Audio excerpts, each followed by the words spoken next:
सकते हैं। सबसे पहले हमें ये चीज देखनी है किसी भी पोल्यूशन की टाइप में कि हम उसको सोर्स पे ही कंट्रोल करें। मींस जहां से वो पोल्यूशन जनरेट हो रही है हम क्यों ना उसको वहीं पर काउंटर करें ताकि वो उससे ज्यादा स्प्रेड ना करे।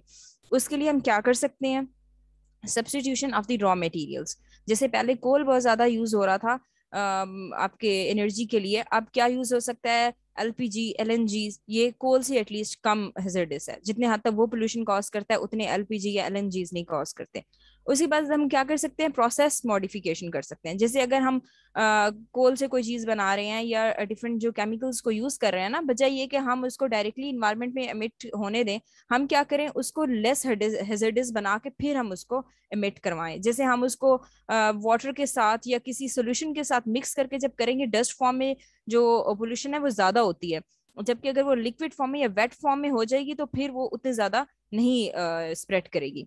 तो हम जो है ना दूसरी बात ये है कि कोई भी चीज मैन्युफैक्चर करने वक्त हम उसके प्रोसेस को भी मॉडिफाई कर लें। पहले जिन प्रोसेसेस के थ्रू होके एक प्रोडक्ट हमारे पास बन रहा था, अब हम उसको शॉर्ट प्रोसेसेस के थ्रू चीजों को जनरेट करना शुरू कर दें, तो इससे भी हम एयर पोल्यूशन को कंट्रोल कर सकते हैं। देन मेंटेनेंस ऑफ इक्विपमेंट एक बहुत बड़ा मसला है। आप देखो कि जो डक्ट्स हैं, पाइप्स हैं, उसमें से लीकेजेस हो रही हैं, उसकी वजह से भी एयर पोल्यूशन में बहुत ज्यादा इजाफा हो रहा है। तो क्या है कि हम जो है ना उनको उन इक्विपमेंट को रेगुलर बेसिस पे चेक भी करते रहें और उनको मॉनिटर करें और प्लस उनको रिप्लेस करते रहें, उनकी मेंटेनेंस करते रहें। जैसे आप देखो कि आपका एक डोर भी है ना, अगर आप स्टील या उसका बना हुआ है, आप उसको बहुत अरसे जब नहीं यूज करोगे तो उस पर रस्ट लग जाती है, तो आप क्या करते हो, उसको ऑयलिंग करते हैं ताकि उससे कम नॉइज प्रोड्यूस हो, वो इजीली ओपन एंड क्लोज हो। इसी तरह अगर हम इक्विपमेंट की मेंटेनेंस करते रहेंगे तो फिर उससे ना नॉइज वगैरह का इशू क्रिएट होगा और ना ही वो ज्यादा उसमें से केमिकल इमिट होंगे।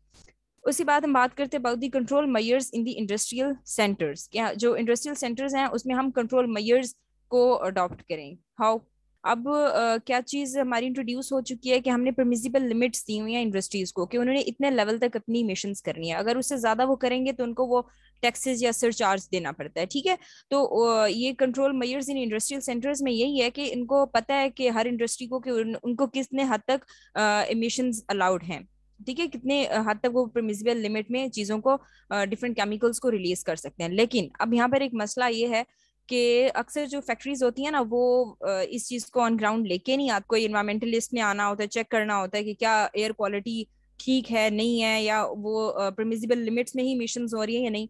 उससे एक आध दिन पहले ही वो फैक्ट्रीज को उन इमिशंस को बंद कर देते हैं। पहले जितना डायरेक्टली इमिट हो रहा होता है एटमॉस्फेयर में, वो जो है वैसे तो हो रहा होता है नॉर्मल बेसिस पे, लेकिन जब कोई सर्वे होना होता है तो उससे पहले बंद कर देते हैं ताकि एक आध दिन में जो एयर में रेंज है वो नॉर्मल हो जाए। इस तरह की चीजें भी होती रहती हैं, फैक्ट्रीज वाले फिर ये चीजें भी अडॉप्ट करते हैं।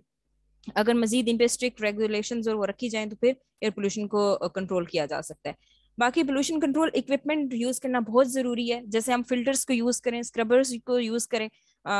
जैसे आप देखो स्टेनर्स नहीं यूज करते, जब हम चाय डालनी होती है तो हम उसकी जो पत्ती होती है, टी होती है, उसको हम स्टेनर से स्टेन कर देते हैं। इसी तरह अगर हम स्क्रबर्स यूज करेंगे, फिल्टर्स यूज करेंगे, तो उससे क्या होगा कि जितनी भी डस्ट है, जितने भी केमिकल्स है ना, वो उस स्क्रबर या उस फिल्टर के अंदर रुक जाते हैं, और जो आपकी एयर होती है फिर वो इतनी ज्यादा हेजर्डस नहीं होती, या जो उससे बाकी जो एयर या जो भी मटेरियल रिलीज हो रहा होता है वो इतना फिर हेजर्डस नहीं रहता, क्योंकि हम उसमें ज्यादा चीजों को एक्सट्रैक्ट कर लेते हैं।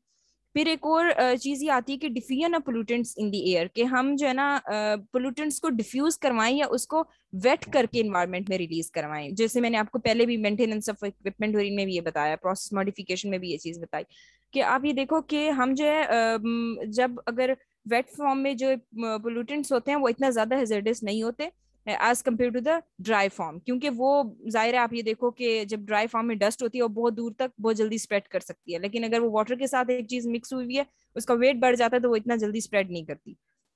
अदर कंट्रोल मेजर्स में तो हम कह सकते हैं कि ग्रीन बेल्ट्स लगा लें, अवेयरनेस कैंपेन्स को चला लें, इस टाइप की चीजों को हम इम्प्लीमेंट कर सकते हैं। अच्छा, वन थिंग मोर। अब जैसे देखो कि एयर पोल्यूशन कंट्रोल में जो हम इन चीजों को भी लिख सकते हैं प्रोसेस मॉडिफिकेशन वगैरह में, कि पहले जो है आप देखो जिस तरह के लाइट ट्यूब लाइट्स यूज होती थी, ठीक है, अब हमने क्या वो एलईडी लाइट्स की तरफ आते जा रहे हैं, हम अपनी एनर्जी में भी शिफ्ट कर रहे हैं। पहले जो यूज हो रहे थे एसी, विंडो एसीज यूज होते थे, ठीक है, उसमें क्या यूज होता था, क्लोरोफ्लोरोकार्बन। CFCs यूज होते थे। अब जो है ना वो प्रोसेस मॉडिफिकेशन होते होते आप देखो कि इन्वर्टर्स आ गए हैं जिसमें कोई CFC वगैरह नहीं रिलीज हो रही। तो इसी तरह अगर हम अपने इक्विपमेंट्स को भी मॉडिफाई करते जाएंगे और हम तब हम जीरो एमिशंस की तरफ जा सकते हैं। I hope you liked the video. If you really did, do not forget to give it a thumbs up, subscribe to our channel, and hit the bell icon to turn on the notification so that you will never miss any updates. Thank you so much for watching. Allah Hafiz.